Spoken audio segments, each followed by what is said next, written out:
Suffolk Business Show with Danny Snelling. Sponsored by MT Comms. Okay, Lanassir, lovely for you to join us. Lanassir Gunton, everyone. Tell us all what you do and how we should all know you. Okay, well, thanks for inviting me. Pleasure. I'm an interior designer. I create bespoke spaces for clients in their own homes, and also I work with businesses as well for the workplace design and hospitality as well, and leisure. So a complete mix. No 2 days are the same. And you run a business, presumably, doing that? Yeah. What's it called? Swank Interiors. Yeah. And how long have you been doing that? I started Swank Interiors in 2009, so wow, nearly 16 years ago now. And it's evolved quite a lot. I thought I'd just be doing people's homes, but then the commercial jobs came along and it's got really quite exciting. And all my work is in Norfolk and Suffolk. I don't tend to work outside of area. And local girl, presumably not? Yes. Oh, you are? Yes. Oh, right. Okay. Yeah. Well, I was going to ask about your name, obviously I'm sure many people ask about that. Yeah, my mum made it up, so. Really? Yeah. Very unusual in the 70s in Norwich, but yeah. What a lovely name. So where did you grow up in Norfolk? I grew up in Thorpe St Andrew. Lived in Thorpe St Andrew, but I actually went to school in the Hewitt School. So I travelled across the city because I'm an only child. My mum didn't used to like me going out on my own. So I thought the only way I can go out on my own is to go to school the other side of the city. So yeah, grew up in... me and my wife both went to Hewitt, so Did I wonder if you? there's a connection there. Yes, possibly. So what did you do sort of previous to that, I guess, or before? Did you do any further education or? I left school at 16. Here at school didn't have the best careers advice, I think. I don't know if you'll agree on that. Well, technically I only went to sixth form there because I failed my GCSEs, so I had to retake it if you were at sixth form. Yeah. So I liked textiles and I liked fashion, and I kind of thought I'd like to be a fashion designer. I applied for college, but I was incredibly shy then, believe it or not. And I didn't even go to the interview for college. I went to City College, walked around, thought I have no idea where I'm going, and left. And I had a Saturday job in a clothes shop in the city, and they'd already offered me a full-time job whilst I was doing my GCSEs. So it was 1993, middle of a recession. If you could get a job, why not take it, was kind of my view and my parents' view. So, I worked there for a while. Probably just under a year, but every day I went to the careers office in the city. I don't know if you remember down Bedford Street, the little careers office. Yeah. I used to go in there every day and see what jobs were available. And one day I saw one for Anglian Fashion Fabrics, fabric shop in Magdalen Street. Yeah, I remember it. Yeah. And it was £70 a week for a 35-hour week. I had been on £1.66 an hour in Dorothy Perkins, so it was like pay rise as well. So that kind of was where it all started. But I thought I was going to be working in the dress fabric shop because I knew about the business from my hobby, which we'll probably talk about later. My hobby at the time, so I knew about the dress fabrics, but I didn't know about the curtain side of it and the soft furnishings. So I went in, took my application form, got called back for an interview, and got the job. But it was in soft furnishing, so I was a little bit disappointed because I was into fashion and I thought, I want to make clothes and everything. But actually, that's probably the best thing that ever happened because that was the start of what I do now, really. Stay there a while? 8 years. Yeah. So I started off working in one of the stores. They had 2 different departments. So I learned all about tracks and poles. I was training all the staff. I then went over to the other shop, which was much bigger, full of fabrics on the roll. Was that still in Magdalen Street? Yes, yes, it is. It's been there. I was going to say, I always remember it being there. Well, it had been there 21 years when I Yeah, worked there. yeah. So it's been Because there I a remember long thinking, time. how's that still going? I know. But it's only because I had no interest in that sort of No, exactly. And so I started to learn all about all the fabrics, how to make curtains and how to upholster. So I got a really good background in it. And a lot of the people I was serving, some of them were interior designers. And because before that, I didn't know about interior design. I come from a normal working class background. We would never have had an interior designer come in. But I was started serving these people who were interior designers. And they were saying to me, oh, well, we need something to go with this. And I was thinking, well, isn't that what you're being paid to do? Yeah, that's true, yeah. And at the time, there was an evening course at Thorpe St Andrew School for interior design. So I did, I think that was 96 to 98, I did GCSE and A-level interior design at evening class. Just so it was something to really help alongside what I was doing during the day. And I was running the store in the end, and I was doing the buying from all the reps and everything. So I had a really good overview of how that all worked. So that was kind of a really good start in the fabric side of things. But I also had quite a good background in property and building anyway, because my granddad was a builder. Right. So I only ever lived in houses that were being renovated. My grandparents' house was always being renovated as well.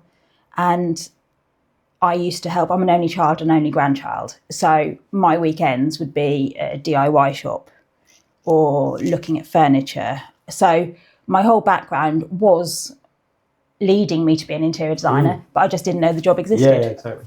Yeah, I get it. And at what point did you leave there, and what did you do in between? Or So I bought my first house in 98, and I worked at Anglian Fashion Fabrics until 2001. So there was kind of that point where actually I thought because Anglian Fashion Fabrics is a small family-run business, that I need to go somewhere bigger if I want to earn more money, basically. I need to go to a bigger store. So I went to John Lewis.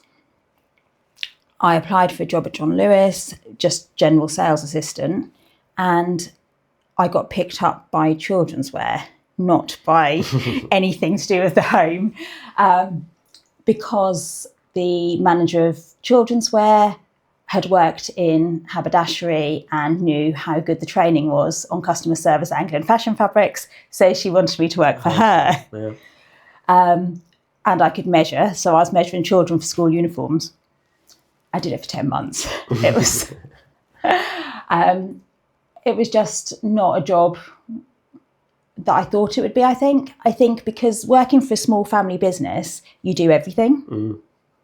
As I said, I was buying from the reps, I was controlling the spend, I was budgeting, all of those things.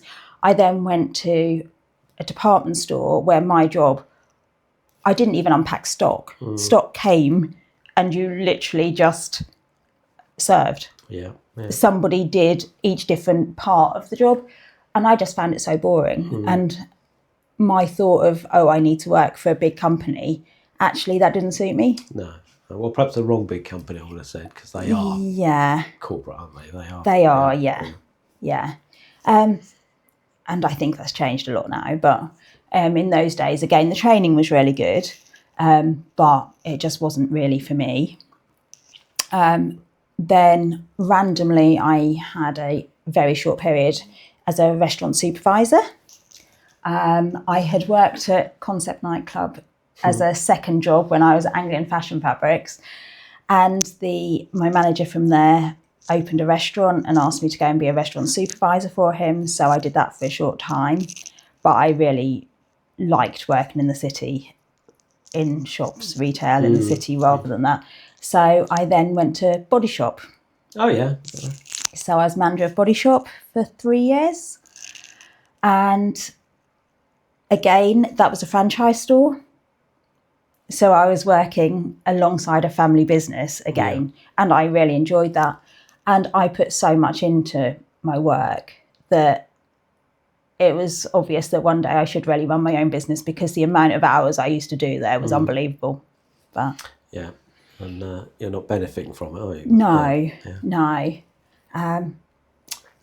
Left there, stayed in retail. Chapelfield was opening, and I realised that a lot of my wages from Body Shop was based on my bonus. I knew that Chapelfield was opening the other side of the city, so I thought I want to go and do a store opening. So I opened Barrett's Shoes, did all the recruiting and all of staff training, set up the store, and I loved setting up the store, I've got to say. That was a highlight of it, and did that for a while. And then we get to 2006, and I'd been living with a partner at that point, and we split up. And I was at that point where I knew I had to do something different, because I was probably going to move back to my parents for the first time since I was 17, and I was then 29. Yeah. So I was like, okay, I need to do something different. And a friend offered me a job running a shoe shop in Galston with a flat above it. So I had planned to go and do that. Then I met somebody and moved in with him, and it was near Dis. So I moved out of the city, and he said, look, you don't need to work for a little while and work out what you really want to do. So that was my breathing space to go, right, thought through all of the things that I've done previously, and it was pretty obvious what I was going to do, really. So on my 30th birthday, I then signed up for a course to do interior design. It's interesting about that breathing space, as you called it, but I've heard that a lot from other people. They say, either not just breathing space, but having that financial security to be able to take the risk of doing it. Yeah. And it's so difficult. I remember myself, I was stuck in a rut of full-time employment, good employment. I hated it, but just didn't have the balls to give up that secure income. And I've heard that time and time again, and as soon as you get that ability or that chance that you can be supported or have enough in the bank to last 12 months, then that's sometimes the kick up the arse you need to exactly to take the step. Because my granddad was self-employed, my dad was self-employed, but they were both self-employed because they'd been made redundant. So they then had to make a decision what they were going to do, where I had a job. And again, if you've been made redundant, then you've got a little bit to survive on. Whereas, I don't know, if you just lose your job or you got nothing, then it must, it's so daunting to take that first step. Absolutely. But you obviously knew that, you wanted to do that probably from back at the Body Shop, I'd guess. Yeah. Everything, all of those jobs along the way, the merchandising in the stores and that side of it was always the part that I really enjoyed, as well as the customer service. And I think that a lot of that also really helps with what I do, because you're talking to people, you're managing people, all of the different things that I still do today. So although it seems like that's a bit of a weird thing, but actually no, they all relate back to what I do. Yeah, absolutely get it. And did you, before going into the aspects of the business and how quickly that took off, was there much investment needed initially, or was it just almost baby steps to sort of get your first clients, I guess? Or yeah, well, I was very fortunate in the first couple of projects, because I actually did, my partner at the time bought a flat in Norwich, which I renovated, and it got featured in magazines, it got featured in the Andrew Martin book, which I've never been able to get anything else featured in since. So that kind of is quite a thing. It's 100 designers from all over the world are featured in it each year. oh wow, I was featured in 2014. So to do that, and I think that what I did there was quite ahead of its time in Norwich, because I actually did the flat 2010, 2009, 2010, and the lighting and all the aspects, all the things that I'd learned by doing the course in London had kind of really set it apart from the things that people were doing in Norfolk, I think. So I did that. And I also, because I'd obviously sold my house, I then bought a little flat as well in Norwich, which I renovated. So just having those two projects were kind of a good start Yeah. because they were a bit. I still have them on my website. I'm still kind of. And on happy. top of what you've done in younger days with your parents and grandfather, wasn't it? Yeah. I guess that all added to it. So would you say daunting though, first year and second year? And, yeah. Yeah. It was really daunting when somebody asks you to go into their home and it's a totally different thing. And obviously you learn about it and you go to college and they say, you realise that your job is going to be 5% creativity, 95% admin. And it actually is. But I think with interior design, people's houses, people's business, you have to really get to know them. So it's really personal. I think I remember having this conversation with you before, but anything creative, anything like web design, branding, graphic design, anything like that, it's all about personal opinion. And I just remember years ago, I wanted some logos made, and this poor guy spent weeks on, creating 4 different logos, and I didn't like any of them. And it's like, but you've got to put your trust in them to know what would work in that situation. But I guess it's different for interior design because that client's got to live with it. So. Yeah, and also it's about getting to really know the person, and if that designer had spent some time with you and really sort of dived right into what you're looking for, find out more about your business and what you want to portray. Yeah. And I think that's the bit about it, which is the really important bit. Over lockdown, people doing online package, we can design your house, send me a photo. But for me, I just can't do that. No. I have to really get to know the people. And that's why I do most of my work locally, because then I can really get to know them and build that relationship. And a lot of my clients I do 3 projects for, maybe their house, holiday home, business, all for the same person. And because you get to know them, each project gets easier. Yeah. And how did you start building those clients? Was it, you done one and that was a success, or was it any deliberate marketing you done? Or Yeah, well, again, I actually had a showroom to start with. Well, that's 2011, I opened a showroom. So the first couple of years, I just had my website, and I can remember the first time I had my first client off my website who was somebody I didn't know. And, because I'd done stuff for people locally in the village that I lived in and things like that. But when you get that first call and it's like, oh my goodness, I need to Google Maps where they are. Yeah. And it was halfway down the A140, and it was a lady who was a copywriter and she wanted her home office done. And I've did all of that house, and then I've done another house for her since as well. But yeah, it was like, ooh, exciting. But then because I lived on a farm, we had a barn in front of the house, which I actually converted into a showroom. So it was almost like a walk-through home. So I could really show. I wrote a page in the Norfolk magazine for about 8 years, from 2011. That was handy. Yeah, that was a good thing to do at that time. 2019, I decided I didn't think that print was the way to go anymore. So it was quite time consuming to do. And I try to write a blog on my website instead now, but yeah. So that was kind of, I did do quite a bit of marketing and networking as well. Yeah. And in terms of how quickly the business grew financially, at what point did you reach the point where you can say, actually, yeah, this is working? I invested everything that I earned probably for the first 5 years to really establish it. But it was very established. I had a really good client base by that point, which was a good job because me and my partner then split up. So I moved and had to leave my showroom. Oh, yeah.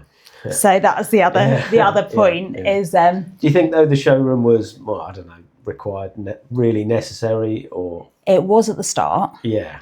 Because it was kind of a... Because I can't imagine there's many interior designers have that option to have a... No. It was a really good marketing tool at the start, and linked in with the Norfolk magazine. And I guess that far back, interior design was then starting to come into the home and normal homes. Yeah. Where before, when I worked at Anglian Fashion Fabrics, normal homes weren't really having interior designers so much then. So by this point, it was sort of starting to come in, but people were still a little bit nervous. So actually, they could come in and meet me before they committed to anything.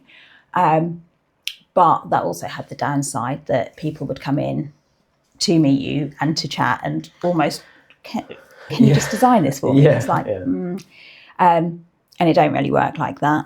But yeah, I don't think I'd ever have a showroom again. And how do you price projects? It must be quite difficult to put Really a difficult. number on, Really difficult because every project is different. And that's why I do an initial consultation first, which I do charge for, but people do get a good idea. But I also work with the client through that. So I'm getting an idea of how they work as well, to know what stages we need to do in a project. Because, as I say, every project's different. And somebody will say, oh, we'd like to design this. But with my initial consultation, I'll always go around the whole house with them or the whole business and really find out about it, because I think you need to know what else could come next to be able to design one part. So yeah, it is really tricky to price. And also, I guess, at what point do you ask for payment? Because you don't want to show them too much without getting paid for it, because once they've seen it, it's kind of cat's out of the bag. They can replicate it, they can... Yeah, well, after the consultation, I then do a proposal for them with all the different stages of the design process and how much it costs. So I try to split it into sort of 3 stages. So there's the initial stage where we put together the initial ideas. So we put together maybe colour schemes, maybe you sort out a few bits, layouts, that sort of thing, but general. Then the next stage then goes into developing that. So there'll be actual items within that bit. And then the third stage is install. So at that point, each of those are charged separately. So then on that third stage... And you do project manage as well, do you? Yeah, on that third stage. But some people may actually say, we can do that bit ourselves. There's a lot of people, I work for a lot of business people in Norfolk who have got very established builders they work with and things like that, and decorators and whatever. As you know, Norwich is such a small place, or Norfolk's such a small place, everybody knows everybody. So clients will sometimes just go, yeah, brilliant. We'll take that. We'll take it, And so that's why I do it in those stages. So people have got the option. Yeah. But yeah, it works really well. And what would you say is the biggest challenges in terms of finding new clients, or maybe not so much finding clients, but getting them to sign on the dotted line, if you like, or is it just a done deal as soon as they approach you? I think I've got such an established client base now that a lot of my clients know each other. Or there's like a couple of sisters, I do both of their houses. And as I said, there's commercial clients who I also do their house, residential clients who I then do their business. So, and then people who work in that business often will then contact me and things. I can't imagine it's like, our industry where, we'll supply a quote to, cable out a complete office block. There might be 2 or 3 other companies quoting, and they just either choose the cheapest or the one who's got the best, proposal, I suppose. But I can't imagine it's the same in your industry, because you've been recommended, you're already on to... Yeah, I think it's something that you can't really compare. No. I think a lot of it is about people, and it's if you gel. Yeah. And that's a 2-way thing as well. Because if I don't feel that I'm going to gel with the client, they're not going to get the best out of me. So I may not work for somebody. It's because it's such a personal thing, and you spend a lot of time with them. Some of my clients I've been working with for 10 years. They just call me back every now and again or whatever. So you have to know that's going to be a good relationship. If you have a client and it's not a good relationship, it almost spoils all the good relationships that you've got with other clients, because you're just worrying about that one project. So yeah, I would say most of my work comes from somebody seeing some of my other work, which is the great thing about doing commercial because people see it, or through recommendation. And have you come across, I'm sure you have, those who just simply don't like what you're suggesting, or their tastes aren't to your taste, and how do you deal with that? When I work for a client, I totally take my taste out of it. Most people wouldn't want what I have at home. I'm quite bold with my things. And some clients do choose me because they like the bold, but other clients say, we love the way you work, but we couldn't live with that. Can you work with us? We like grey or whatever. So, but it is completely getting inside the head of the client and becoming them. And I don't do show homes because I can't do it because there's not a person. I like a real person. It's really weird. It's just kind of that thing that I'm a Gemini. I can become a different person. Yeah, it's interesting. I can't remember the last time I saw a show home, but I remember seeing them years ago, and walking around and thinking, wow, yeah. And yeah, you could really tell that it had been designed and was quite wow. And I just always remember thinking, yeah, I'd like to try that in my house, or I'd like to do that. So that's interesting because I'd only just sort of realised that that's probably done by an interior designer. Yeah, I didn't even give it a thought at the time, but yeah, I guess you can tell the difference. So I know you've done some sort of high-profile people as well. You don't have to name names, but I know there's lots of footballers involved. And, I've done footballers in the past. I don't tend to work with any at the moment. And some of them I have followed around the country at the different houses. But I think a lot of my work does come from people who have got good businesses in Norfolk. There's a few, shall we say, top-end businessmen. Any stories, interesting stories, or projects that have gone wrong or well? No, I guess. Oh, that's a tricky one. That one. Put you on the spot there. Yeah. What about challenges faced, or what's the? Goodness, the biggest challenge was lockdown. Of course, yeah. I'd just started with one client who had bought a large plot of land to build an 8,000 square foot house. Wow. Yeah.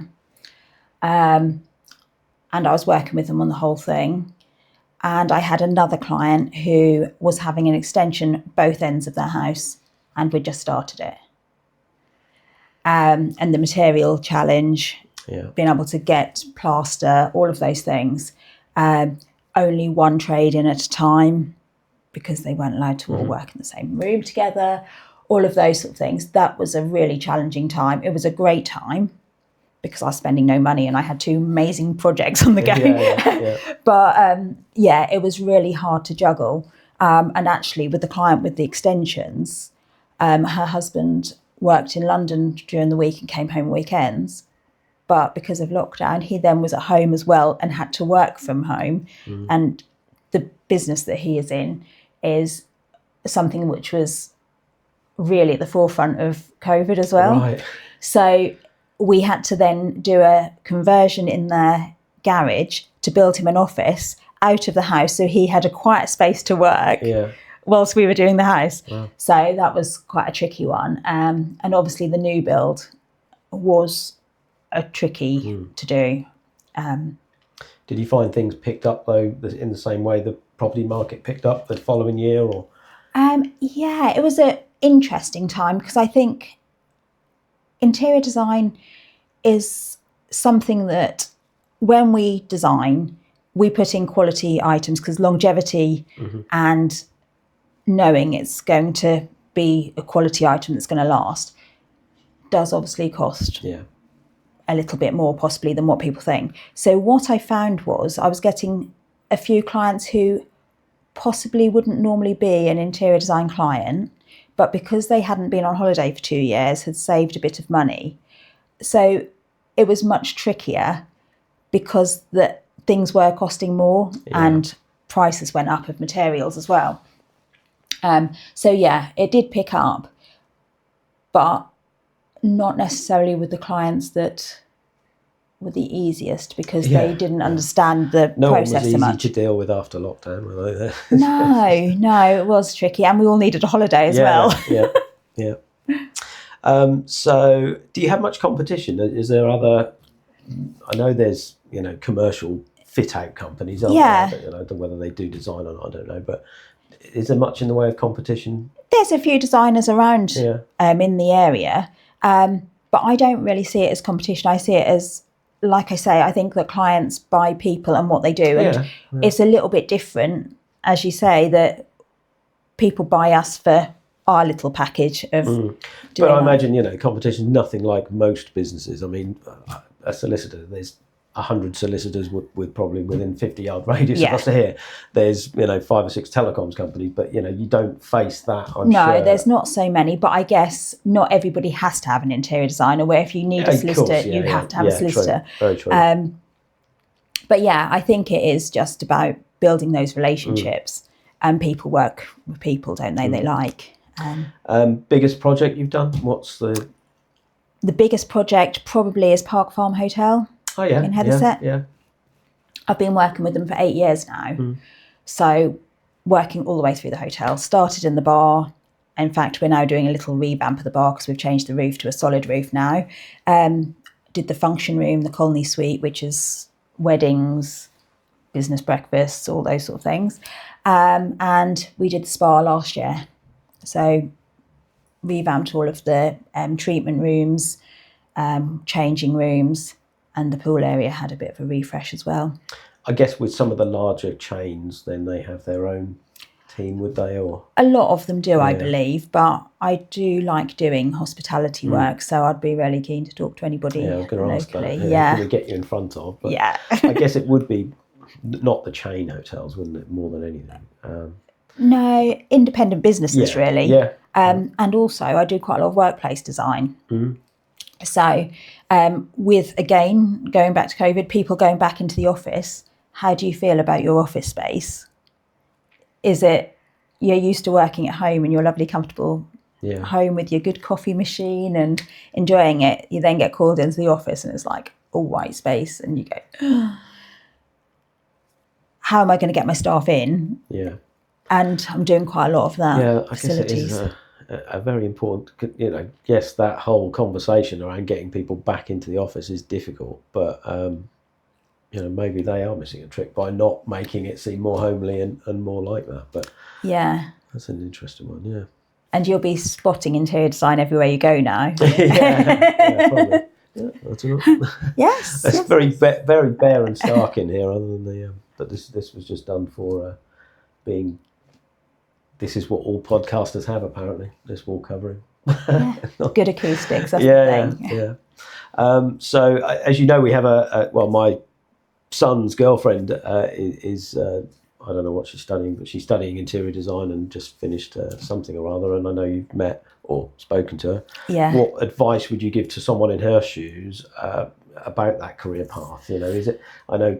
She said, the only options seem to be down London or in the bigger cities, but I think is to get as much experience as possible, and not necessarily in interior design.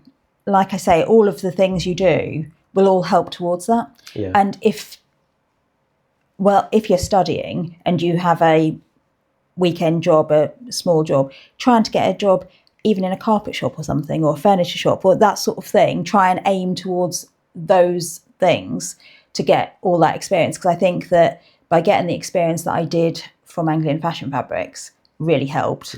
But then going forward, once you then qualify, it is just really talking to interior designers and seeing if you can help, because a lot of designers may be able to take on freelancers.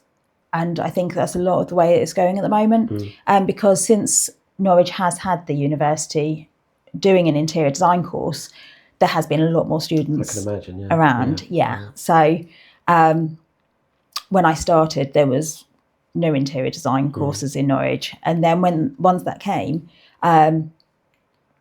but yeah, just trying to get as much experience in anything that's related along the way as well.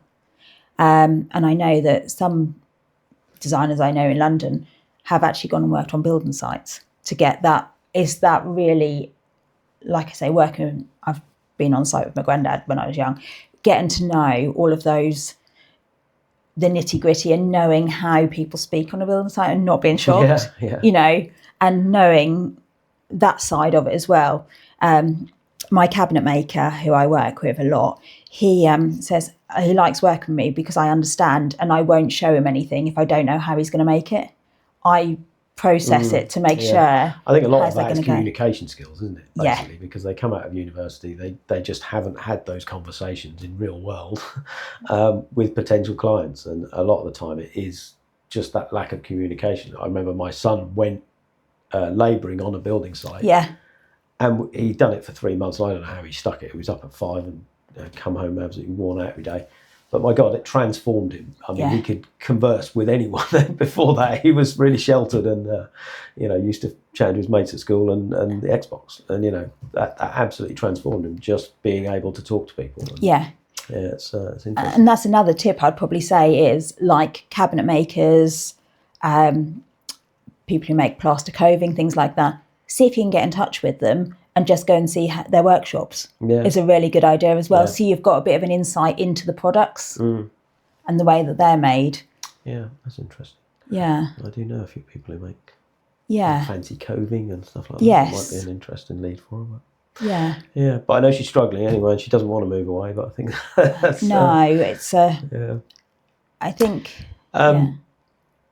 I think, before we wrap up, is there anyone specific, I know we touched on it, but anyone specific you can think of in Norfolk that you would like a warm intro to? Or there's not anybody in specific, but business people who have got a workplace that actually, is this the best place for the well-being of my staff? I think that's the thing. And it's one of the big things that I've been working on the last year, is working with factories, things like that. It's about having a staff room that actually people are fine to go in. So it's not just even offices, yes. I wonder if there's an element of sort of HR in that, absolutely. HR companies, just getting them to hit home the importance of just nice working environments. Absolutely. I think that is the HR department. It's often the HR departments that I work with. It tends to be HR and business development, because the business development side is from the overall look of the places. You've got a problem here with staff. Yeah, absolutely. And this could be why. Yeah.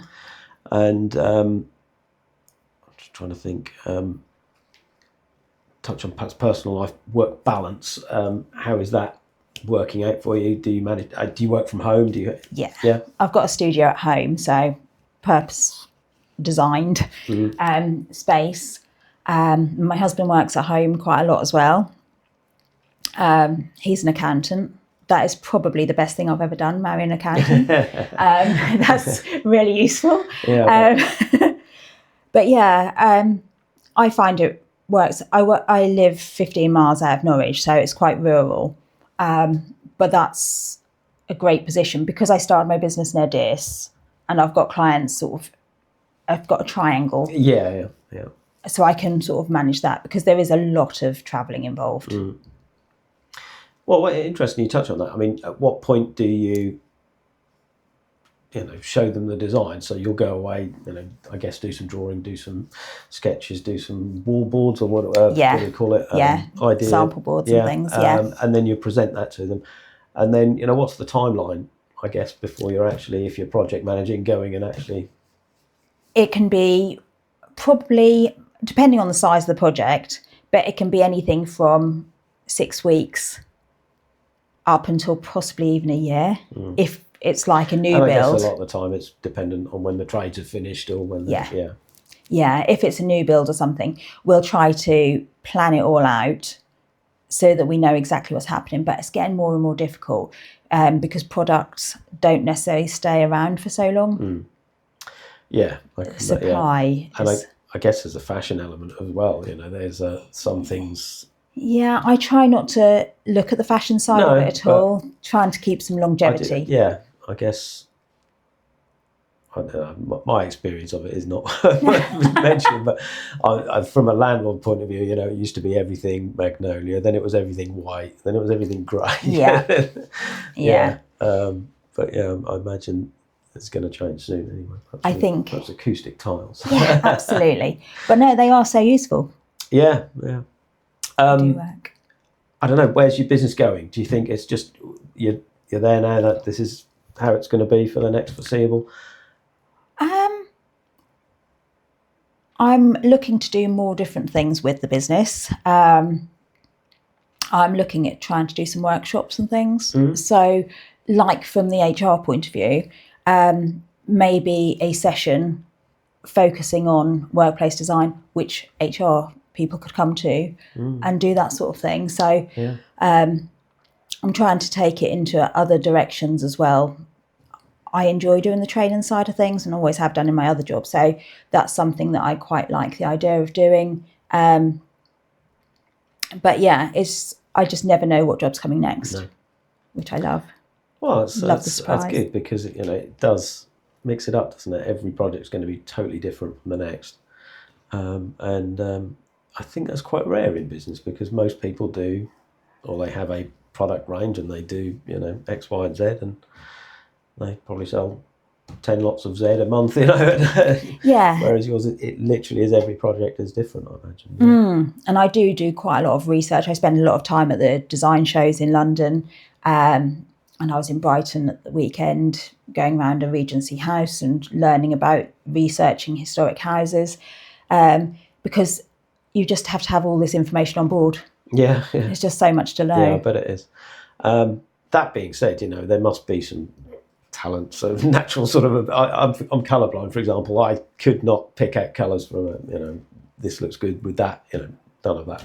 No, But when I look at something, I'll say, yeah, that looks amazing. You know, but I wouldn't know what colour it is. No, and that's one of the really interesting things. That colour is I use quite a lot of bold colours, and if we had this room and I'd say this blue, dark navy blue on all the walls, a little bit would go on the wall, the decorator would be there, and within 10 minutes you'd be on the phone going, oh, it's going to look too dark, it's going to look too dark. Because when you see a colour next to a white wall, you have to wait till the whole room's done. And I can almost tell exactly what time my phone is going to ring when a decorator's on a project. Yeah, interesting. Yeah. Well, it's been absolutely fascinating, and I don't need to wish you all the best because you know, it's going strong, and I'm sure you'll be quite a well-known name for many years to come. If any of our listeners can help you out with anything, or recommend you to perhaps HR people, businesses wanting their office refurbed or anything like that, then do get in touch with me. And thank you for coming on. Thanks very much. It's been great fun. Thank you. Thank you. The Norfolk Business Show with Danny Snelling. Sponsored by MT Comms.